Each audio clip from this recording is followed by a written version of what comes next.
Hi, I'm Emmie. I'm here to talk about PKD. And today, somebody has asked me what makes you want to get tested. And I'm also going to take out these lock twists because I feel like having curly hair. And I washed my hair the other day and let it dry like this with the help of a hood dryer for a while. But overall, I just like my hair loose. So, and since I do better talking while doing something, this is the something that I'm going to be doing right now. Anyway, to topic at hand, why you should get tested. What makes you think like you need to be tested for PKD? I'd say the biggest reason is family history. If you have a known family member with PKD, a direct line, parent, sibling, I guess cousins, but they aren't necessarily a direct line. I mean, you can share grandparents, so you just never know there. Then it's a good idea to have an ultrasound or an MRI or even a CAT scan. I believe ultrasounds are the go-to as far as the first time. That's what I had the first time. Mind you, I got tested when I was 20 and pregnant with my first child.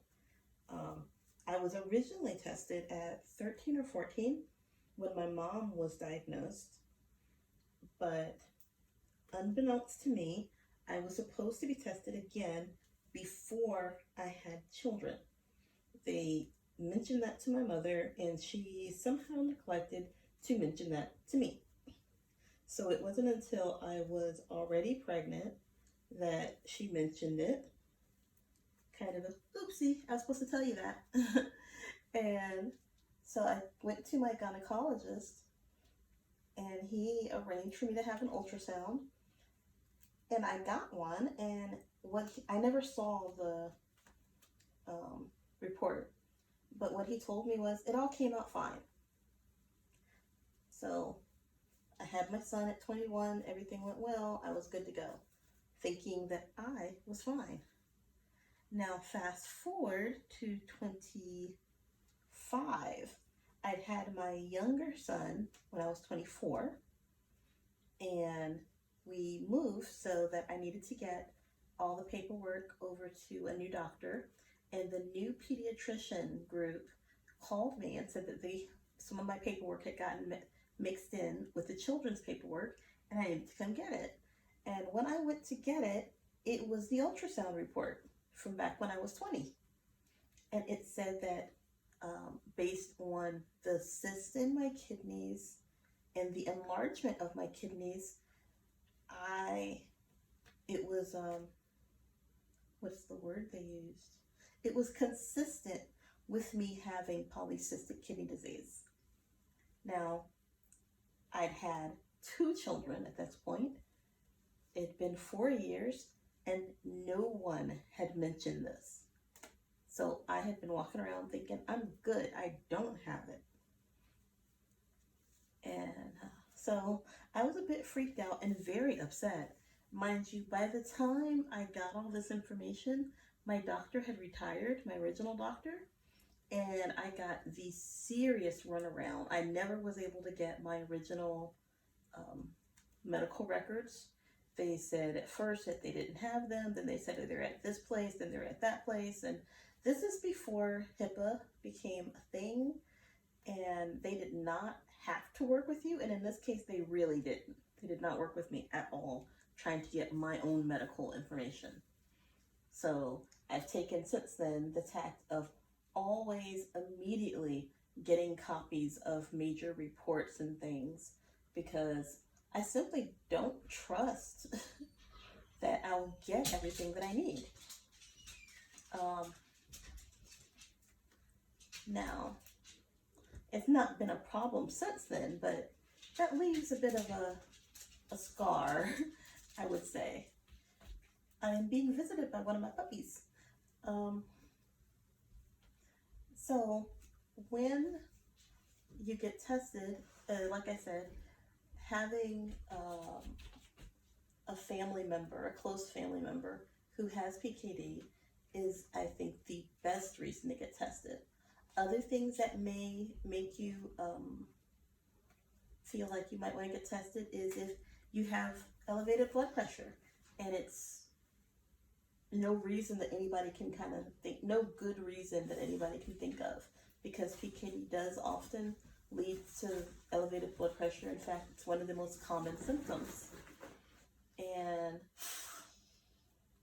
it's something that really needs to be taken seriously, because as your blood pressure gets higher, it has a propensity to damage your kidneys. And you don't want the kidney function going away any faster than it needs to. Also, if you have an extreme fullness in your abdomen, PKD does enlarge your kidneys, which smushes other things out of the way, which gives you a fuller abdomen. You know, that's pretty straightforward with that one. Also, I'm trying to think if there's anything else that I'm missing that's just major basic stuff. And I think that's it. Those are the main reasons I would see people just getting tested. Now, one thing to keep in mind is if you're tested like I was at 20, and say that the doctor was being honest and my test did come back fine, that doesn't mean you don't have it, because PKD can manifest well into your 30s. What I heard growing up, well, not growing up, but as I was doing this, is if you make it to 35 to 40 and there's no issue, then you don't have it. Then it's pretty clear you don't have it. But until that point, you might have it. And because it's so different for so many people, you could have it and there would be no symptoms really. And you live to a ripe old age, and whatever you die from is not PKD. It's some other thing. That's not what happens to most people, but it does happen, so it's something to keep in mind. Like a lot of people who want to donate to, say, siblings, unless they all undergo genetic testing, which wasn't available until, I guess, a few years ago, more readily, then they can really say, yes, you do have the same strain, or you don't have it at all, and then they could say, yes, now you can donate. But in most cases, if it's a sibling and they're under a certain age, they will not allow you to donate because of the possibility that you may manifest symptoms later. So there's that.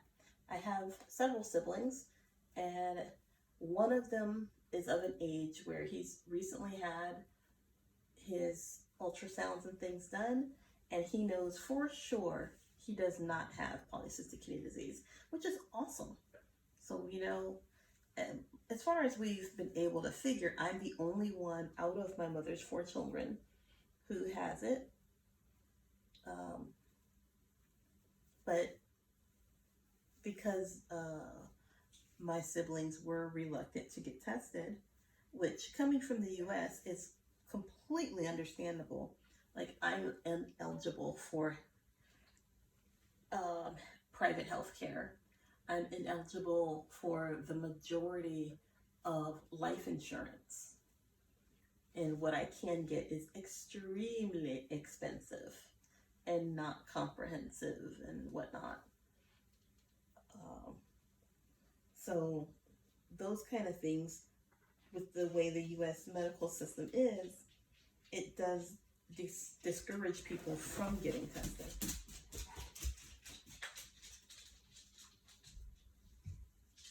Not to mention, there's really not a lot to be done.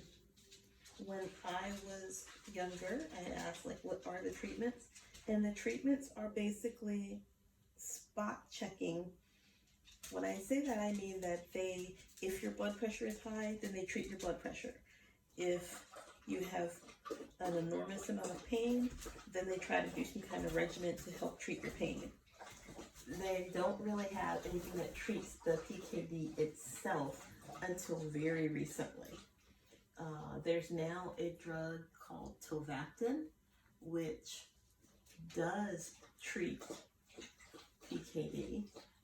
The mechanisms, while I have a base understanding of them, I'm not going to go so far as to say I can explain them very well, but it suppresses one of the hormones that helps your body hold on to water. And so you do have to drink quite a bit of water, and most people often have to use the bathroom excessively.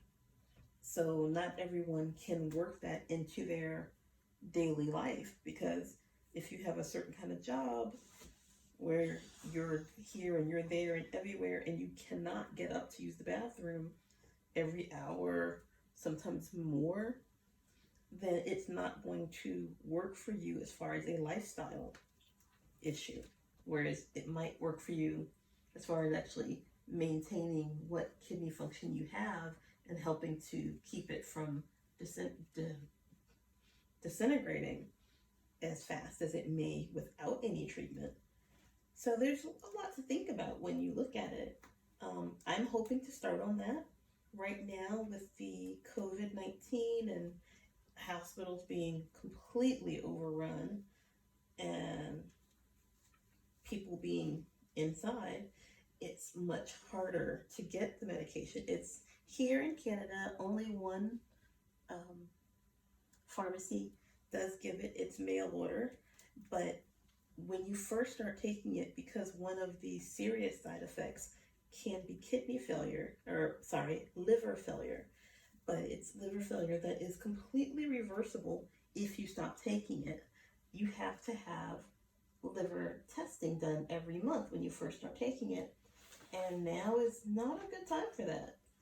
So I don't know how long it's going to take me to actually start it, but there's going to be a bit of a delay, which okay, I totally understandable. People have other things going on right now, other very serious things, and while this is serious, it's serious for me, it's not impacting the entire world the way that COVID-19 is. I can understand that. So, I have a lot of hair. I've been sitting here doing this as fast as possible, and I didn't even make these very small. I tried to double or triple up on the amount of hair in each one, and they're still quite plentiful. I feel through and go, oh, I'm done, and no, I'm not done. You're never done. That's how I feel. When I was a little kid, I had really thick hair. It wasn't extremely long. It was about shoulder length. But people would come and say, oh, I want to do Tracy's hair. It's so pretty. Yeah, until they started doing it and realized that 3 hours later, they're still doing it. And don't let them be braiding it and thinking, okay, I'm just going to have to put 5 more braids in, and realize 5 more braids didn't even get you halfway where you thought you'd be. So a lot of people did my hair once. They said, oh, we'll give your mother a break, so she doesn't have to do your hair. And that was one time. And my mother was adamant about me not getting a relaxer. So my hair was braided or pressed and curled, which there went my Saturdays. And goodness knows if it was raining, things were not going to go well. On the occasions that she tried to do it out in little puffs, they become very little puffs because the shrinkage of my hair is real. I can have shoulder length hair when it's blown out, and when it gets wet, it looks like I have 2 inches of hair. I have a very, very, very sensitive to moisture shrinkage type hair. People say hair like that's like a 4C. I'm not feeling the 4C. I think they just, I don't know. It gives me the connotation of my hair is so bad. And my hair's not bad. I simply have to learn to work with the hair that I have. It's awesome hair. It's soft. It's pretty. So I love my hair. I didn't always love my hair, but that's a whole nother story. That's a whole nother story time for a whole nother day. Now, my hair does fall into the how do you have PKD and maintain long hair? Because it's tiring. Long hair is tiring. It's tiring to wash. It's tiring to style. One of the things I like is that because I have locks, I wash it every other week. I spritz it with water and conditioner with a little bit of sealing oil pretty regularly, like every day, every other day. But I don't necessarily do a lot with it besides iterations of ponytails. There's, the two little ponytails in the front. There's just all kinds of ponytails. That's my go-to. And once I curl it, it will maintain these curls, not necessarily to this degree. They'll fall some. For about the length of time it's going to take me before I wash it again. So that gives me a little built-in style. Once I've done that, and it is long and it's cumbersome, then I'm done. There. And now you see the end result. Curly hair. All right, and thank you for hanging out with me while I did my hair and talked a little bit about PKD. I will see you next time.